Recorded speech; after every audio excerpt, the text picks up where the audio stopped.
ಹಾಗೆ ತೋರಿಸ್ಕೊಟ್ನಲ್ಲ ಬಿಚ್ಚೋದು ಹೆಂಗೆ ಅಂತ. ಅಲ್ಲ ಬಿಚ್ಚಿದ್ದು ಒಂದು ಹಿಡ್ಕ ಮೇಲೆದು ಕುಯ್ಯಿ ಅಷ್ಟೇ. ಹಾಂ ಹೆಂಗೆ ಬಂತು ಇದು ಬಿಚ್ಕೋ ದಾರ ಬಿಚ್ಕ ಇದು ಕುಯ್ಯಿ ಇನ್ನೊಂದು ಸರಿ. ಹಾಂ ಬಿಡು. ಅಷ್ಟು ಜೋರಾಗಿ ಎಳಿಬೇಡ. ಇದು ಹಿಡ್ಕ, ಬರಲಿಲ್ಲ ಅಂದರೆ ಇದನ್ನ ಹಿಡ್ಕ, ಕರೆಕ್ಟಾಗಿ ಬಿಡಿಸಿ ಹಿಡ್ಕಪ್ಪ. ಕಾಣೋಣ ಅದೇ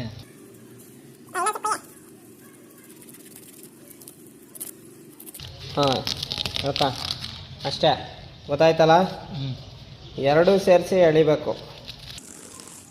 ಆ ಕಡೆದು ಹಿಡ್ಕ. ಹಾಂ ಹಂಗೆ ಹಿಡ್ಕ. ಬರಲಿಲ್ಲ?